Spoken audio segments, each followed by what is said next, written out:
أعوذ بالله من الشيطان الرجيم. بسم الله الرحمن الرحيم. رب اشرح لي صدري ويسر لي أمري واحلل عقدة من لساني يفقهوا قولي. پارہ نمبر 30 سورۃ النبأ. بسم اللہ الرحمن الرحیم. اما یتساءلون، وہ باہم کس چیز کے بارے میں سوال کرتے ہیں. یہ صورت بھی گزشتہ صورتوں کا تسلسل ہے. جب نبی صلی اللہ علیہ وسلم کو نبوت سے نوازا گیا اور آپ صلی اللہ علیہ وسلم نے توحید اور قیامت کا بیان فرمایا اور قرآن کی تلاوت فرمائی، تو یہ کفار باہم ایک دوسرے سے پوچھتے ہیں کہ یہ قرآن یعنی یہ قیامت واقعی ممکن ہے یا یہ قرآن واقعی اللہ کی طرف سے نازل کرتا ہے. اما یتساءلون، سوال کیوں کرتے ہیں؟ یعنی کسی چیز کے بارے میں جاننے کے لیے، بعض اوقات مذاق اڑانے کے لیے بھی سوال کرتے تھے.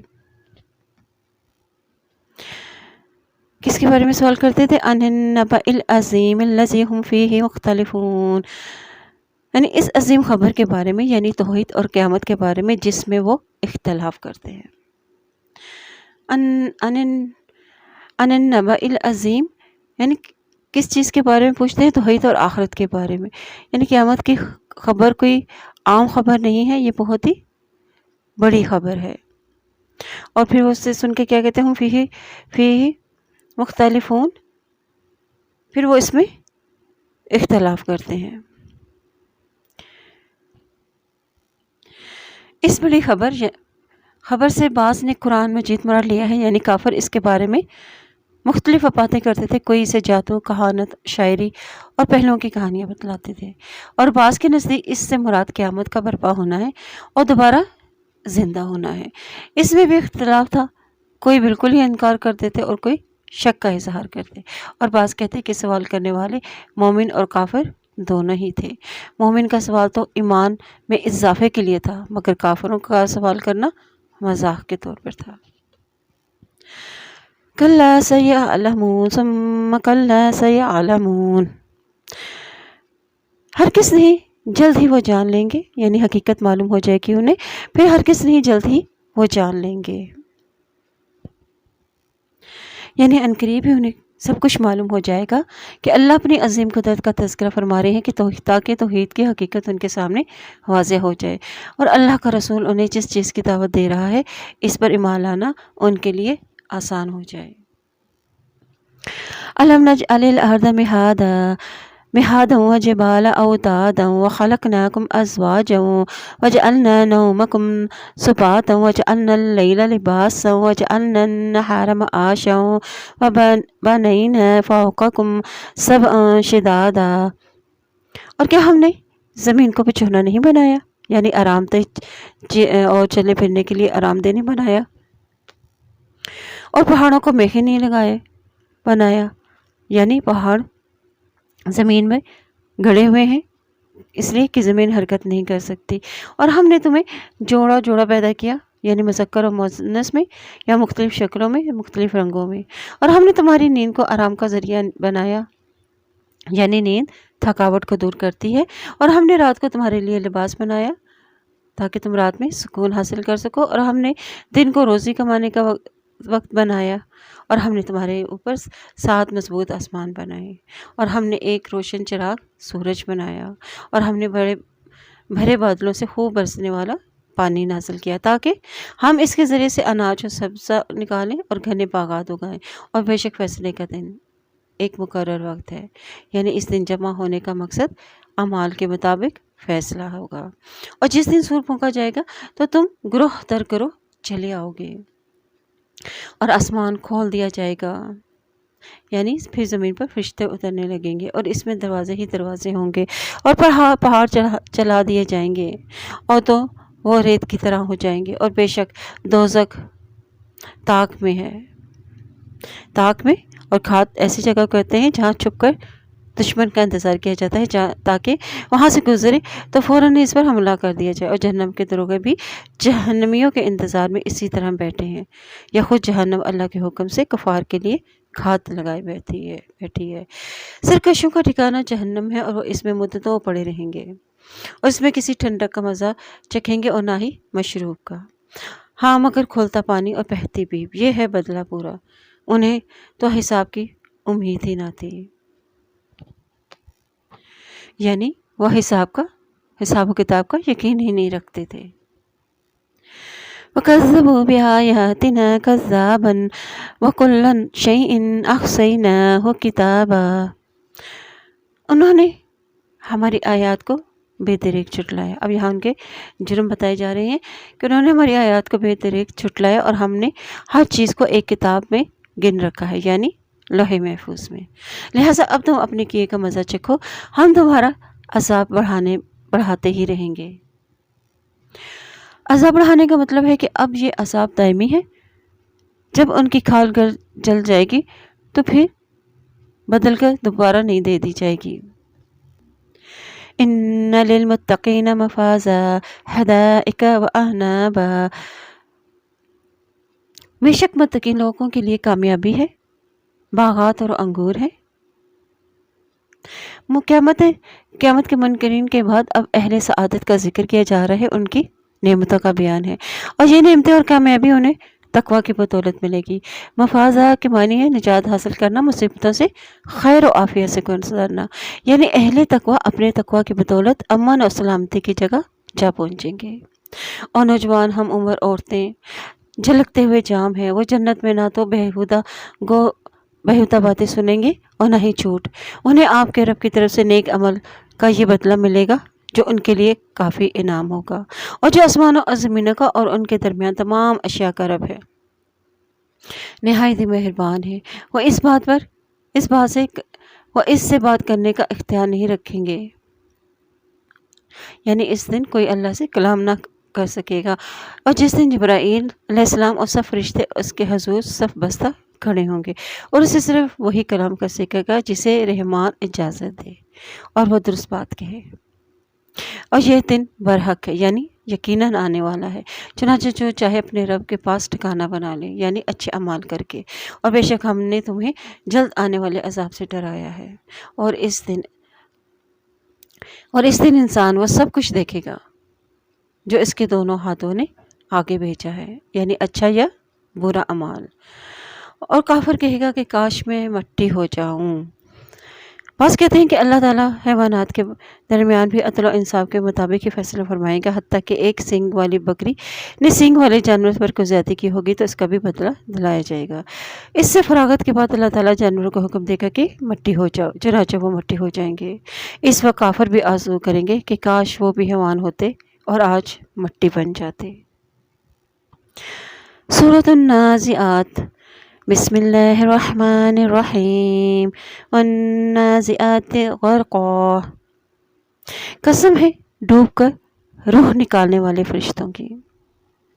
والنازعات، نزع کے معنی سختی سے کھینچنا ہے، کسی چیز کو کھینچ کر نکالنا ہے، اور غرقن کا مطلب ہے ڈوب کر، یعنی یہ جان نکالنے والے فرشتوں کی صفت ہے کہ فرشتے کافروں کی جان سختی سے نکالتے ہیں اور جسم کے اندر ڈوب کر ایک ایک رگ سے کھینچ کر روح کو نکال لیتے ہیں، اور ان کی یہ سختی کافروں کے لیے سخت اور مومنوں کے لیے آسان ہے۔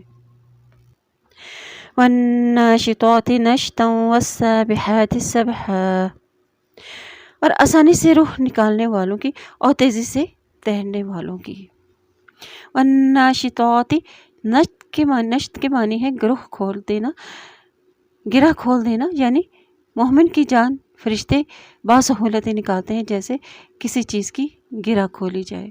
اور والسابحات کے معنی تیرنا، یعنی فرشتے روح نکالنے کے لیے انسان کے بدن میں اس طرح تیرتے پھرتے ہیں جیسے ہوا سمندر میں موتی نکالنے کے لیے سمندر کی گہرائیوں میں تیرتے ہیں۔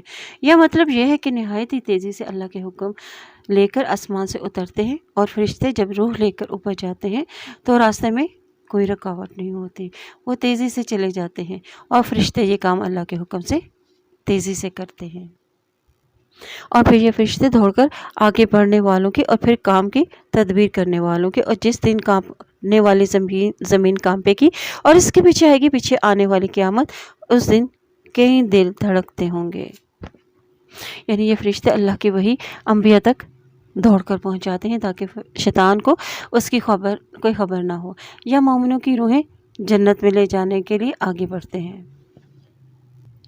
اور اللہ کا حکم ماننے اور عمل کرنے میں بھی ایک دوسرے سے سبقت لے جانے میں جلدی کرتے ہیں۔ فالمدبرات یعنی اللہ جو کام ان کے سپرد کرتے ہیں وہ اس کی تدبیر کرتے ہیں۔ اصل مدبر تو اللہ ہی کی ذات ہے۔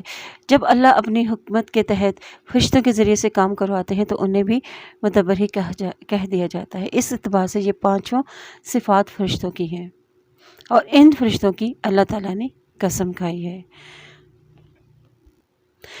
أبصارها خاشعة يقولون أئنا لمردودون في الحافرة، ان کی آنکھیں جھکی ہوں گی اور وہ کافر کہتے ہیں کہ کیا ہم یقیناً پہلی حالت میں لوٹائے جائیں گے، کیا ہم جب ہم گلی سڑی ہٹیاں ہو جائیں گے۔ کہتے ہیں کہ اس وقت لوٹنا تو خسارے والا ہے، چنانچہ وہ قیامت تو صرف ایک خوفناک ڈانٹ ہوگی، تب لوگ ایک دم کھلے میدان میں جمع ہوں گے۔ یعنی ایسے دہشت زدہ لوگوں کی نگاہیں مجرموں کی طرح جھکی ہوئی ہوں گی۔ پھر حافرہ یعنی پہلی حالت کو کہتے ہیں زندگی والی حالت۔ یہ منکرین قیامت کا قول ہے کہ کیا پھر ہم دوبارہ زندہ کیے جائیں گے جس طرح مرنے سے پہلے تھے، ہمیں پہلی حالت میں لایا جائے گا۔ اور یہ انکار قیامت کی مزید تاکید ہے کہ ہم کس طرح زندہ کیے جائیں گے جب کہ ہماری ہڈیاں پوسیدہ اور ریزہ ریزہ ہو جائیں گی۔ اگر واقعی ایسا ہوا جیسے کہ محمد صلی اللہ علیہ وسلم کہتے ہیں تو پھر یہ دوبارہ زندگی ہمارے لیے سخت ہی نقصان دہ ہے۔ تب لوگ ایک دم کھلے میدان میں جمع ہو کے یقیناً آپ کے پاس موسیٰ علیہ السلام کی بات آ چکی، یعنی ان کا ایک واقعہ جب اس کے رب نے مقدس وادی طویٰ میں اسے پکارا۔ اذهب إلى فرعون إنه طغى فقال هل لك إلى أن تزكى وأهديك إلى ربك فتخشى، کہ فرعون کی طرف جاؤ، بے شک اس نے سرکشی کی ہے، یعنی تکبر اور کفر میں وہ حد سے بڑا ہوا ہے۔ پھر اسے کہو کہ کیا تو پاک ہونا چاہتا ہے، یعنی سرکشی چھوڑ کر پاکیزگی اختیار کرو اور میں تیرے رب کی طرف سے تیری رہنمائی کروں کہ تو ڈر جائے۔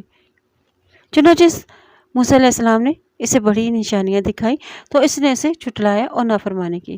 پھر وہ پلٹا اور فساد کی کوشش کرتا ہوا، پھر سب کو جمع کر کے اعلان کیا تو کہا میں تمہارا سب سے بڑا رب ہوں۔ تب اللہ نے اسے پکڑ لیا اور آخرت اور دنیا کے عذاب میں، بے شک اس میں اس کے لیے عبرت ہے جو ڈرتا ہے۔ یا نبی صلی اللہ علیہ وسلم کو تسلی دی جا رہی کہ فرعون نے تکبر کیا اور آخرت کا انکار کیا تو دیکھو اس کا انجام کیا ہوا۔ اگر تم بھی انکار کرو گے تو تمہارا انجام بھی وہی ہوگا۔ تبلیغ کا انداز بتایا جا رہا ہے کہ تخم مزاجی اور باوقار انداز سے بات کی گئی ہے۔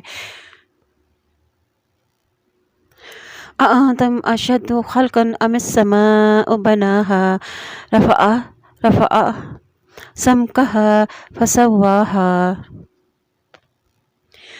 کیا تمہاری دوبارہ پیدائش زیادہ مشکل ہے یہ آسمان کی جسے اس نے پیدا کیا؟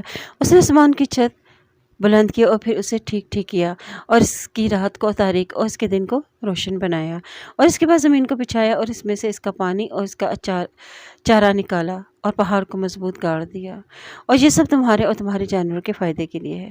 پھر جب بڑی آفت یعنی قیامت آ جائے گی اس دن انسان یاد کرے گا جو اس نے کوشش کی ہوگی، اور دوزخ ہر دیکھنے والے شخص کے سامنے ظاہر کر دی جائے گی، یعنی کافروں کے سامنے کر دی جائے گی تاکہ وہ دیکھ لیں کہ ان کا دائمی ٹھکانہ یہی جہنم ہے۔ اور بعض کہتے ہیں کہ مومن اور کافر دونوں ہی اسے دیکھیں گے۔ مومن اسے دیکھ کر اللہ کا شکر ادا کریں گے کہ اس نے ایمان اور عمل صالح کی بدولت انہیں اس سے بچا لیا گیا ہے، اور کافر جو پہلے ہی خوف اور دہشت میں مبتلا ہوں گے اسے دیکھ کر ان کے غم اور حسرت میں اور اضافہ ہو جائے گا۔ لیکن پھر جس نے سرکشی کی وآثار الحیات الدنیا اور دونوں دنیا کی زندگی کو ترجیح دی، یعنی آخرت کے لیے پھر انہوں نے کوئی تیاری نہ کی اور دنیا میں ہی الجھے رہے،